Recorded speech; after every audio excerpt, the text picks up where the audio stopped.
పెళ్లికి ఇంకా గంటల సమయం ఉంది. దాదాపు ఏర్పాట్లన్నీ పూర్తయినట్టే. కాసేపు ఆగితే వంటలు కూడా మొదలు పెట్టేందుకు వంటగాళ్ళు అంతా రెడీ చేసుకుంటున్నారు.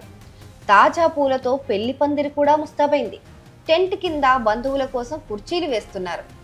ఇటు ఇంట్లో జరగాల్సిన కార్యక్రమాలకు కుటుంబ సభ్యులు సిద్ధమవుతున్నారు. ఇంతలోనే పెళ్లి కొడుకు వాళ్ళు ఎక్కడి వరకు వచ్చారంటూ ఎవరైనా ఫోన్ చేశారా అని చుట్టాల్లోని ఓ పెద్ద ఆయన కేకేశాడు. అవును, ఆ విషయమే మర్చిపోయాం, ఎక్కడి వరకు వచ్చారో ఫోన్ చేయండి, వాళ్ళు వచ్చేసరికి ఎదుర్కొనేందుకు మనం రెడీగా ఉండాలి అంటూ మరొకరు అంటుండగానే వాళ్ళ దగ్గర నుంచే అమ్మాయి తరపు వాళ్ళందట్లో ఒకరికి ఫోన్ వచ్చింది. ఫోన్ ఎత్తగానే వాళ్ళు చెప్పిన విషయం కాళ్ల కింద భూమి ఒక్కసారిగా 2 అడుగులు కుంగిపోయినట్టు అనిపించింది అతనికి.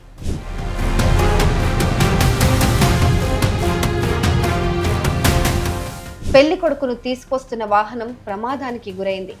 కారు తుక్కు అయిపోయింది. పెళ్లి కుమారుడితో పాటు కారులో ఉన్న వాళ్ళంతా తీవ్రంగా గాయపడ్డారు.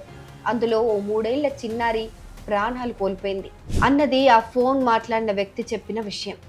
ఆ విషయాన్ని ఇంట్లో వాళ్లకు చెప్పి కొంతమంది కలిసి హుటాహుట్న ఆసుపత్రికి పయనమయ్యారు అమ్మాయి తరపు బంధువులు.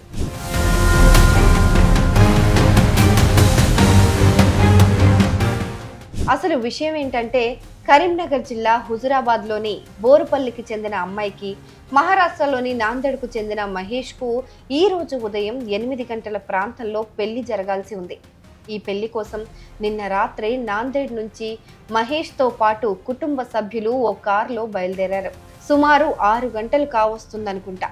ఇంకా అరగంట నుంచి గంటలోపు పెళ్లి మండపానికి చేరుకుంటామని అనుకున్నారు. కానీ కారు కొండగట్టు వద్దకు చేరుకోగానే ఎదురుగా ఓ DCM వ్యాన్ వేగంగా దూసుకొచ్చి బలంగా ఢీకొట్టింది. వేగంగా వచ్చి ఢీకొట్టడంతో కారు ముందు భాగం మొత్తం నుజ్జయింది.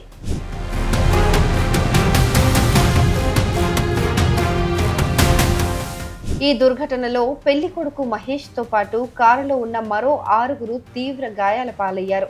ప్రమాదాన్ని గమనించిన స్థానికులు, తోటి వాహనదారులు క్షతగాత్రులను హుటాహుట్న జగిత్యాల ఆసుపత్రికి తరలించారు. మిగతా వారికి చిన్న దెబ్బలు తగిలాయి. వరుడు మహేష్ తీవ్రంగా గాయపడ్డాడు. పరిస్థితి ఆందోళనకరంగా ఉందని తెలుస్తోంది.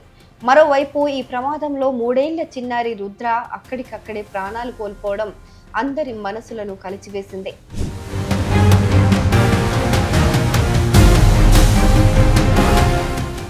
గంటల్లోనే పెళ్లి పెట్టుకొని మండపంలో పసుపు బట్టలతో పెళ్లి పీటల మీద నవ్వులు చిందుస్తూ కూర్చోవాల్సిన వరుడు శరీరమంతా రక్తంతో చావు బ్రతుకుల మధ్య ఆసుపత్రి బెడ్ మీద ఉలుకు పలుకు లేకుండా పడి ఉండటం చూసి ఇరు కుటుంబాల్లో తీవ్ర ఆందోళన నెలకొంది.